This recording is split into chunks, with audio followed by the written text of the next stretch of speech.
Hello students, welcome to our online study YouTube channel. तो हमने last video में Rutherford's nuclear model of atom सीखा है और जाते जाते मैंने आपको यूज़ योर ब्रेन पावर के क्वेश्चन सॉल्व करने के लिए बोला था।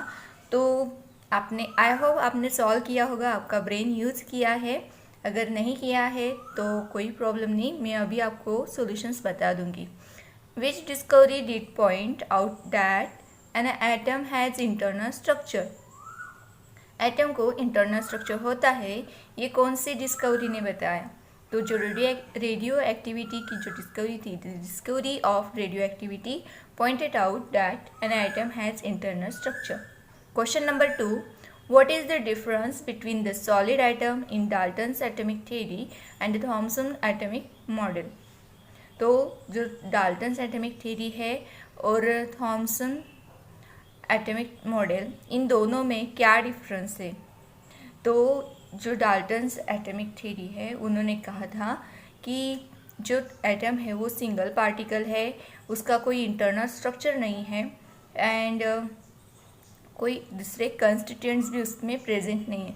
मगर जो थॉमसन मॉडल था, उसने कहा कि नहीं, एटम में positive and negative charges present है, वो सिंगल पार्टिकल नहीं है, उसमें दो कंस्टिट्यूएंट्स प्रेजेंट है, positively charge and negatively charge present है।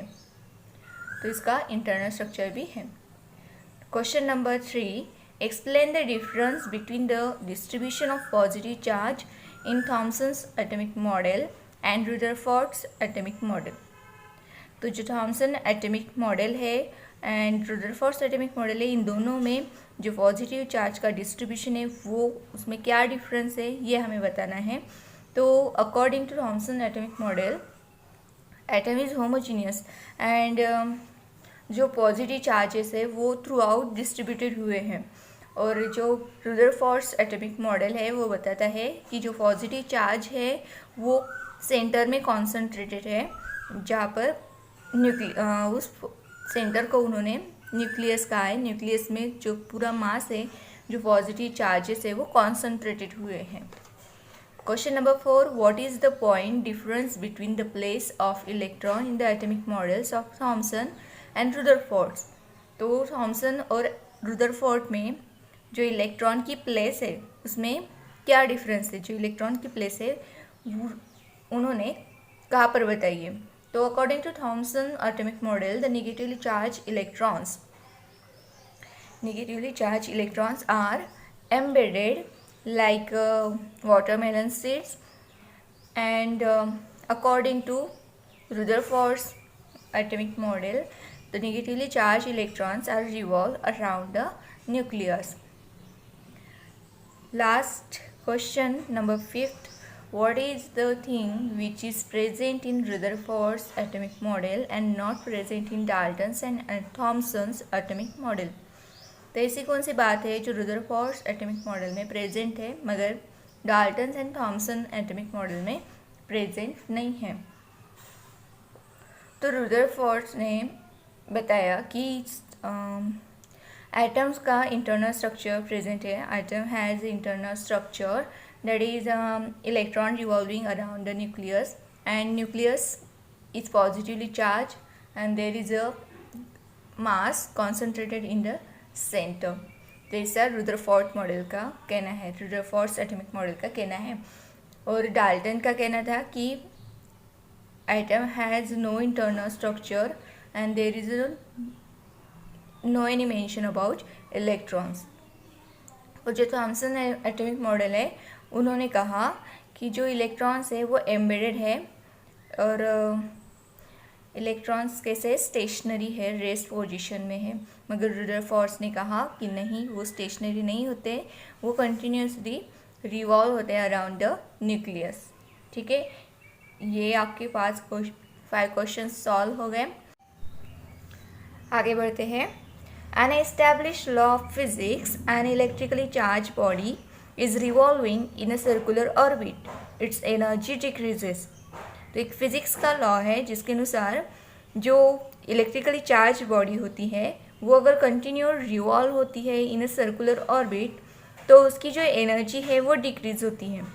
According to this law, the atom described in Rutherford's model turns out to be unstable.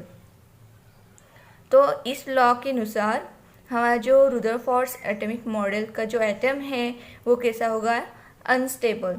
क्यों अनस्टेबल? क्योंकि अगर वो कंटिन्यू रिवॉल्व करेगा, मतलब जो इलेक्ट्रॉन्स है उसमें वो कंटिन्यूस रिवॉल्विंग रहेंगे, और जैसे जैसे वो रिवॉल्व करेंगे, और वो भी सर्कुलर ऑर्बिट में रिवॉल्व करते हैं, तो रिवॉल्व करते समय उसकी जो एनर्जी है वो डिक्रीज हो जाएगी, और फिर उसके बाद लास्ट में उसके पास कोई एनर्जी ही नहीं होगी, तो वो अनस्टेबल हो जाएगा। In reality, however, all atoms except radioactive atom are stable. और रियलिटी में देखा जाए तो जो एटम्स है वो सारे एटम्स कैसे होते हैं, स्टेबल होते हैं, सिर्फ रेडियो एटम्स को छोड़ के। This shortcoming of Rutherford's atomic model was removed by the atomic model put forth by Niels Bohr in the year 1913. और ये जो शॉर्टकमिंग है रुदरफोर्ड्स एटॉमिक मॉडल की, वो नेल्स बोर ने रिमूव की है, और उन्होंने अपना एटॉमिक मॉडल पुट फोर्थ किया 1913 में। तो चलो अभी स्टार्ट करते हैं हमारा न्यू पॉइंट, जिसका नाम है Bohr stable orbit atomic model. In the year 1913, Danish scientist Niels Bohr explained the stability of atom by putting forth stable orbit atomic model. तो 1913 में जो नेल्स बोर है उन्होंने एटम की स्टेबिलिटी के लिए एक स्टेबल ऑर्बिट एटॉमिक मॉडल का पुट फोर्थ किया। The important postulate of Bohr's atomic model are as a follows. तो इनके भी कुछ पोस्टुलेट्स है बहुत ही इम्पॉर्टेंट हैं, वो देखो अभी।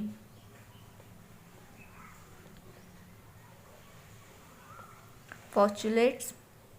First postulate, the electrons revolving around the atomic nucleus lie in the concentric circular orbits at a certain distance from the nucleus.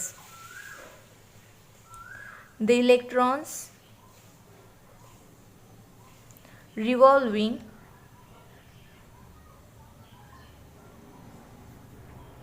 around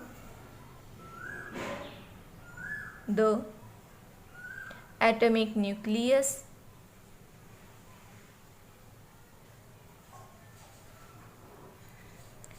lie in the concentric circular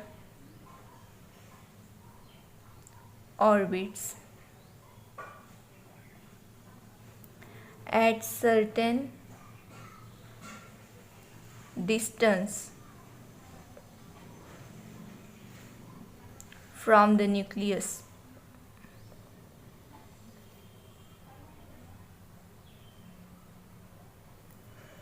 तो ये इनका फर्स्ट पोस्टुलेट है, the electrons revolving around the atomic nucleus.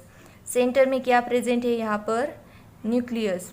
Nucleus को capital N से denote कर रहे हैं, तो ये है न्यूक्लियस,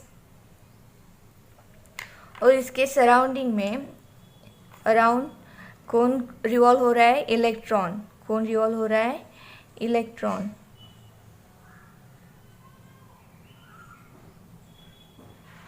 यहाँ पर ये इलेक्ट्रॉन रिवॉल्व हो रहा है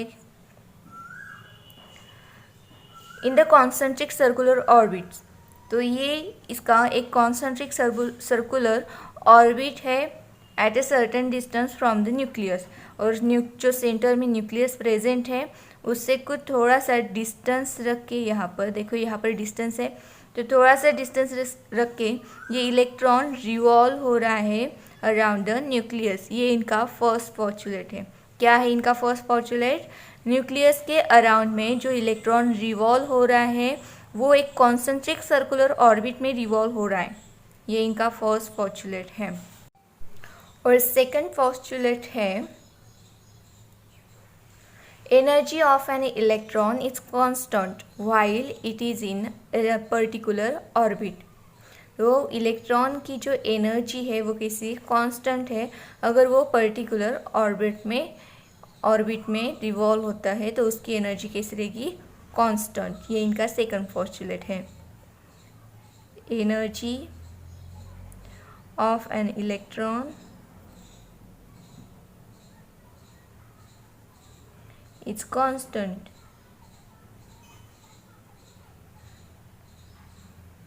while it is in a particular orbit.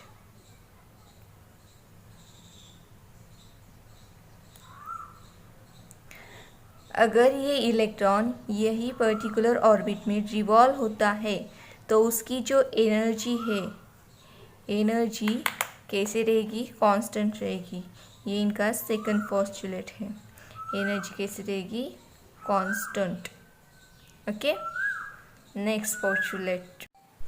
When an electron jumps from an inner orbit to an outer orbit, it absorbs energy equal to the difference of its energy level, and when it jumps from an outer orbit to an inner orbit, it emits energy equal to the difference of its energy level. समझ में आया कुछ? चलो समझाती हूँ। पहले लिखते हैं postulate number 3। When an electron jumps from an inner orbit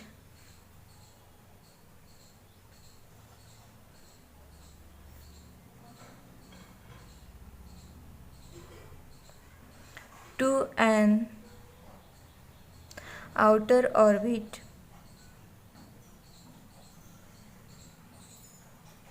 it absorbs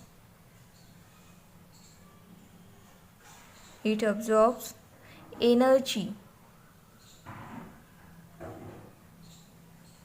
जब इलेक्ट्रॉन वन ऑर्बिट से, इनर ऑर्बिट से अगर आउटर ऑर्बिट में जंप करता है तब वो क्या करता है? एनर्जी अब्जॉर्ब करता है।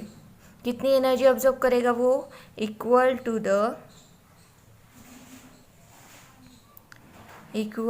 The difference of its energy level, equal to the difference of its energy level,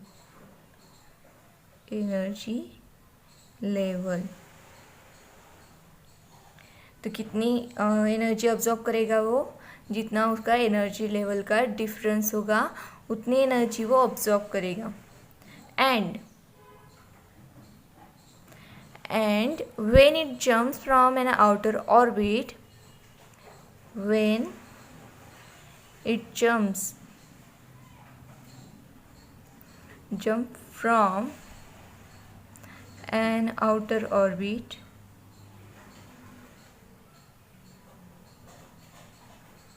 to an inner orbit,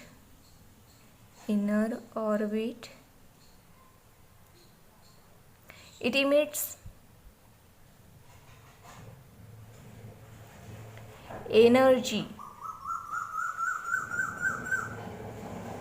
जब वो आउटर ऑर्बिट से इनर ऑर्बिट में जंप करेगा तो वो क्या करता है? एनर्जी इमिट करता है। कितनी एनर्जी इमिट करेगा? इक्वल टू द डिफरेंस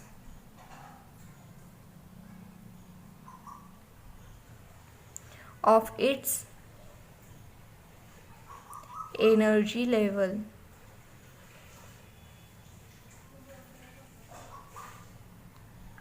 देखो अभी यहाँ पर अगर यहाँ सेंटर में ये न्यूक्लियस प्रेजेंट है, ठीक है।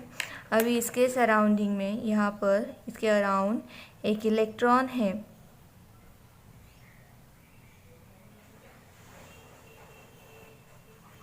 ये इलेक्ट्रॉन यहाँ पर रिवॉल्व हो रहा है, ऐसा इसमें वो रिवॉल्व हो रहा है और सडनली उसके पास अचानक से ज़्यादा अगर एनर्जी आ गई तो वो क्या करेगा? इस एनर्जी लेवल से एनर्जी लेवल नहीं, ऑर्बिट, ये क्या हुआ, एक उसका ऑर्बिट हुआ। और सेकंड ऑर्बिट हम इसके बाहर ड्रॉ करेंगे।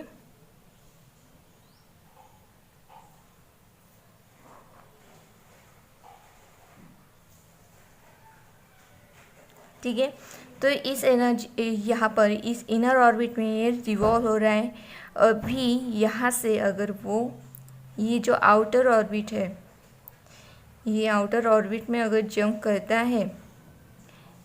करता है तब इसको ये क्या करेगा, एनर्जी अब्जॉर्ब करेगा। क्या करेगा, एनर्जी अब्जॉर्ब करेगा, है ना। और ये जो एनर्जी है वो कितनी अब्जॉर्ब करेगा, तो ये जो एनर्जी लेवल है, यहाँ पर जो एनर्जी लेवल होगा, उसके पास के जो एनर्जी लेवल होगा उसका डिफरेंस इतना वो एनर्जी अब्जॉर्ब करेगा। इफ अगर ये इलेक्ट्रॉन यहाँ, फिर ये इलेक्ट्रॉन यहाँ पर रिवॉल्व होने लगेगा, है ना, इस ऑर्बिट में रिवॉल्व होगा। तो ये इलेक्ट्रॉन अगर आउटर ऑर्बिट से इनर ऑर्बिट में अगर जंप करता है, इसे यहाँ पर ये इनर ऑर्बिट यहाँ पर अगर जंप करता है तो वो क्या करेगा, एनर्जी क्या करेगा, इमिट करेगा। एनर्जी क्या करेगा, वो इमिट करेगा। It emits energy equal to difference of its energy level. और यहाँ पर फिर से उसका जो एनर्जी लेवल होगा उतना जो डिफरेंस आएगा, इसकी एनर्जी लेवल एंड इसकी एनर्जी लेवल, इन दोनों का डिफरेंस जो आएगा वो इतनी एनर्जी इमिट करेगा। समझ में आया आपको ये कॉन्सेप्ट? देखो फिर से समझाती हूँ। अगर कोई इलेक्ट्रॉन इस इनर मोस्ट ऑर्बिट से इस आउटर मोस्ट ऑर्बिट में जंप करता है तब वो एनर्जी अब्जॉर्ब करेगा। क्या करेगा, एनर्जी अब्जॉर्ब करेगा। कितनी एनर्जी अब्जॉर्ब करेगा, तो इस इनर मोस्ट इलेक्ट्रॉन की energy and outer most orbit की इलेक्ट्रॉन एनर्जी, इन दोनों का एनर्जी जो डिफरेंस होगा उतनी एनर्जी अब्जॉर्ब करेगा। And this electron is revolve around the nucleus in the outer most orbit. तो इलेक्ट्रॉन जो है वो न्यूक्लियस के अराउंड में रिवॉल्व होगा मगर आउटर ऑर्बिट में रहेगा। और जब ये आउटर ऑर्बिट से अगर इनर ऑर्बिट में जंप करता है तब वो एनर्जी क्या करता है, इमिट करता है, बाहर फेंकता है। तब वो कितनी एनर्जी इमिट कर सकता है, तो ये इलेक्ट्रॉन की एनर्जी एंड ये इलेक्ट्रॉन की एनर्जी, इन दोनों का अगर डिफरेंस निकाला जाए तो जो एनर्जी आएगा वो एनर्जी वो इमिट करेगा। समझ में आया ये कॉन्सेप्ट? ठीक है, चलो अभी आगे पढ़ते हैं। Do you know when table salt, that is sodium chloride, is thrown on LPG gas stove flame, immediately yellow spark forms on that place। अगर आप सोडियम क्लोराइड डैट इज जो अपना खाने का नमक रहता है वो अगर एलपीजी गैस स्टोव फ्लेम पर फेंकोगे तो वहाँ पर इमीडिएटली आपको येलो कलर का स्पार्क दिखेगा। If sodium metal put in water it burns to give yellow flame. अगर आप सोडियम मेटल जो सोडियम क्लोराइड होता है वो नमक है, और सोडियम मेटल जो होता है वो अगर आप वाटर में डालते हो तो वो जल जाएगा और उससे में येलो कलर की फ्लेम वो बाहर फेंकेगा, उससे बाहर येलो कलर की फ्लेम आएगी। On road sodium vapour lamp gives yellow colour light. और जो रोड पे लैम्प लाइट रहते हैं उसमें भी सोडियम वेपर्स रहते हैं तो वो क्या करते हैं, येलो कलर का लाइट हमें देते हैं। तो ये जो सारे एग्जांपल्स है ये बताते हैं कि सोडियम जो है वो येलो कलर का लाइट ही देता है। From all above example the electron of sodium absorb energy and goes to outermost shell and come back to inner shell by emitting energy. तो ये तीनों एग्जांपल्स हमें बताते हैं कि जो सोडियम के इलेक्ट्रॉन है, सोडियम का जो इलेक्ट्रॉन है वो एनर्जी अब्जॉर्ब करता है और आउटर मोस्ट शेल में जाता है, और फिर से जब वो इनर शेल में आता है तब वो एनर्जी इमिट करता है। The difference of energy level of this two shells of sodium is fix. और जो यहाँ पर एनर्जी लेवल का डिफरेंस है, दो शेल का जो एनर्जी लेवल डिफरेंस है वो सोडियम का कैसा है, फिक्स है। This difference is similar to energy of yellow light. और ये जो एनर्जी लेवल डिफरेंस है वो येलो कलर की लाइट के लिए जो एनर्जी लगती है उतनी है, सेम है। ये दोनों एनर्जी सेम है। देखो, सोडियम का इलेक्ट्रॉन जब एनर्जी ऑब्जॉर्व करता है और इनर शेल से आउटर शेल में जब जंप करता है और फिर से जब वो फिर बैक आता है, कम बैक होता है इनर शेल में, तब वो एनर्जी इमिट करता है। तो वहाँ पर जो एनर्जी डिफरेंस है, वो एनर्जी डिफरेंस और येलो कलर का लाइट इमिट करने के लिए जो एनर्जी लगती है वो, ये दोनों कैसे है, सिमिलर है, सेम है। Therefore in above example same specific yellow light emitted, और इसीलिए जो सोडियम है वो येलो कलर का ही लाइट इमिट करता है। तो इन तीनों एग्जाम्पल से हमें पता चलता है कि जो एनर्जी डिफरेंस है, एनर्जी लेवल्स है, वो सोडियम की फिक्स है। ठीक है। Some more atomic models where put forth after Bohr's atomic model. तो ये जो बोर्स एटॉमिक मॉडल है उसके बाद भी बहुत सारे एटॉमिक मॉडल पुट फॉर्थ किए गए हैं। तो उनमें से आगे कुछ फंडामेंटल प्रिंसिपल्स हमें स्टडी करना है, तो वो जो है हम नेक्स्ट पार्ट में स्टडी करेंगे। अभी के लिए सिर्फ इतना ही। अगर आपको ये वीडियो अच्छा लगा है तो इसे लाइक कीजिए, अपने दोस्तों के साथ शेयर कीजिए और चैनल को सब्सक्राइब करना मत भूलिए। Thank you so much for watching this video.